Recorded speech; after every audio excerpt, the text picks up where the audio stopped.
Video kali ini saya dedikasikan khusus untuk tugas budidaya pakan alami yang diampu oleh Ibu Desi Putri Handayani. Di sini kita akan mempelajari tentang Nanochloropsis sebagai pakan alami, mulai dari klasifikasi, morfologi, kandungan nutrisi, manfaat, dan cara budidayanya. Penasaran dengan pembahasannya? Yuk kita simak.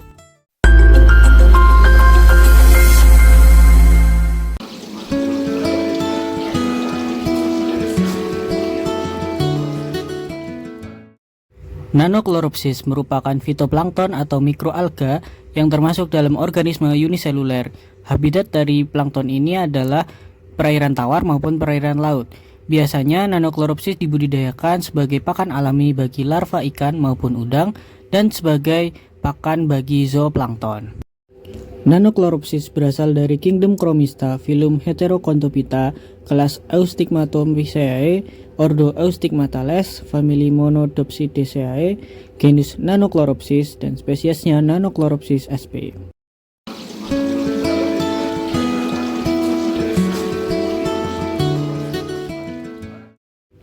Nanochloropsis memiliki sel berbentuk bulat seperti telur dengan diameter sekitar 2-6 mikrometer. Nanochloropsis juga berwarna hijau karena mengandung klorofil, sehingga bisa melakukan fotosintesis untuk memproduksi energinya sendiri. Sel ini memiliki dinding yang terbuat dari komponen selulosa, bersifat tidak motil dan juga tidak berflagel, sehingga untuk pergerakan Nanochloropsis itu sendiri hanya mengandalkan dari pergerakan air.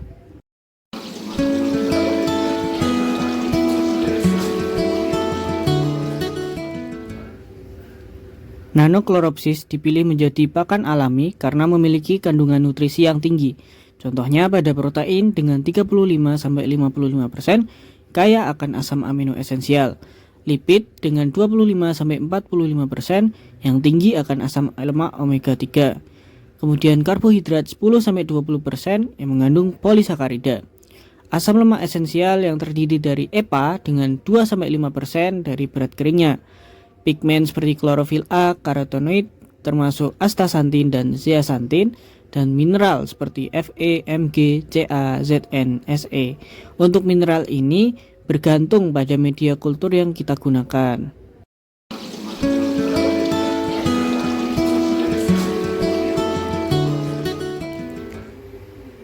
Nanochloropsis bermanfaat sebagai sumber nutrisi yang berkualitas tinggi karena mengandung protein, omega 3, vitamin, mineral yang tinggi.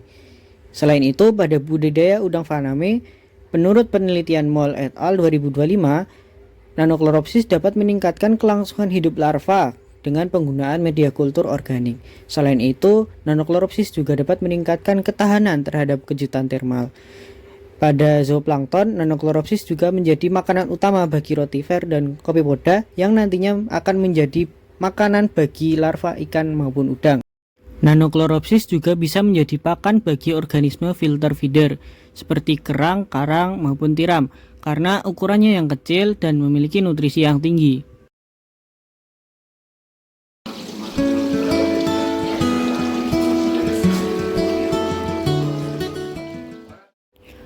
Budidaya Nanochloropsis dapat dibagi menjadi dua bagian. Yang pertama budidaya skala laboratorium dan budidaya skala massal. Pertama kali kita harus melakukan budidaya skala laboratorium untuk menghasilkan bibit Nanochloropsis yang murni. Sedangkan pada budidaya skala massal kita dapat menggunakan sistem batch culture dan sistem pengenceran. Sistem batch culture dilakukan dengan cara menggunakan seluruh kultur dari skala laboratorium untuk dikembangkan pada wadah budidaya yang lebih besar. Sedangkan sistem pengenceran kita menggunakan sebagian kultur dari skala laboratorium untuk dikembangkan ke skala besar. Sisa sebagian kultur Nanochloropsis di pada wadah sebelumnya kita lakukan pengenceran dengan menambahkan air untuk memperbanyak Nanochloropsis yang akan kita gunakan kemudian. Berikut ini merupakan contoh budidaya Nanochloropsis skala laboratorium.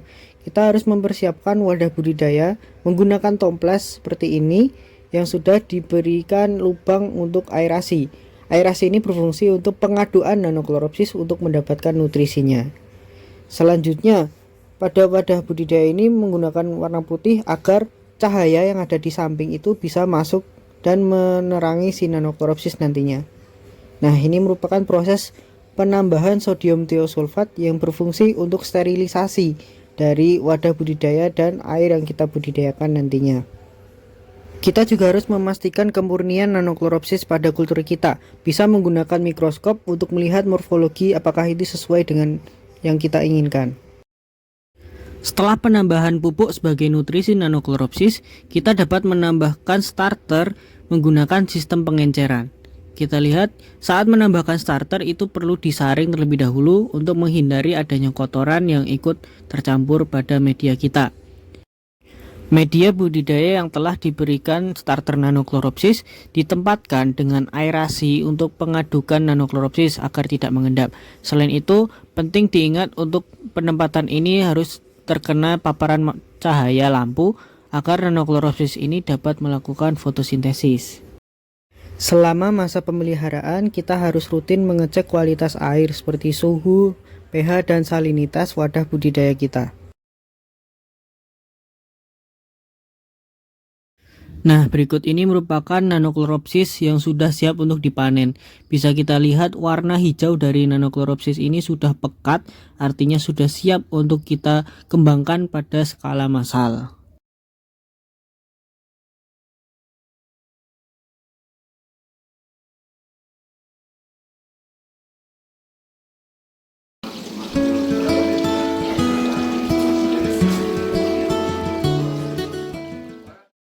Masuk ke budidaya skala massal nanokloropsis, hal pertama yang kita lakukan adalah persiapan bak.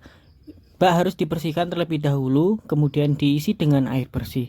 Kemudian persiapan pemindahan bibit menggunakan plankton net yang dimasukkan ke dalam filter bag.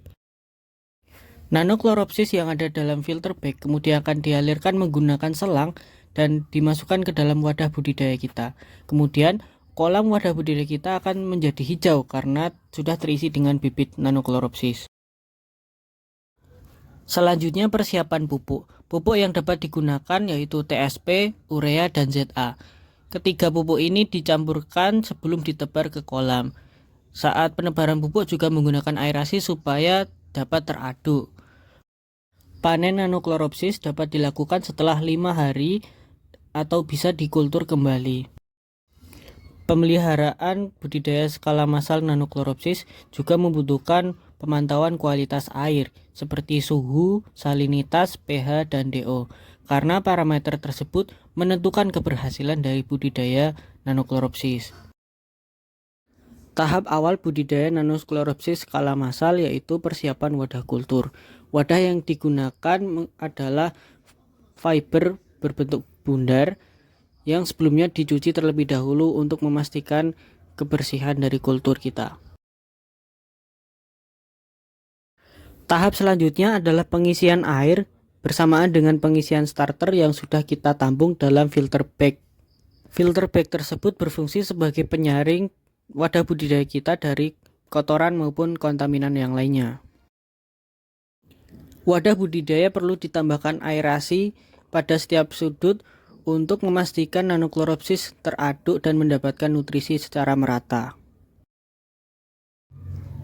Tahap selanjutnya adalah pembuatan pupuk. Pupuk yang kita gunakan adalah pupuk urea sebanyak 10 gram per ton. Kemudian ada pupuk TSP sebanyak 30 gram per ton. Dan juga ada pupuk NPK sebanyak 30 gram per ton. Selain itu, kita juga menambahkan vitamin mix. Dan juga ada transmetal sebanyak 100 ml per ton. Seluruh bahan tersebut kita campurkan dan kita aduk. Dan kemudian kita siap untuk memberikan pupuk pada media budidaya kita. Pastikan pemberian pupuk kita merata dan jangan sampai ada sudut yang terlewat.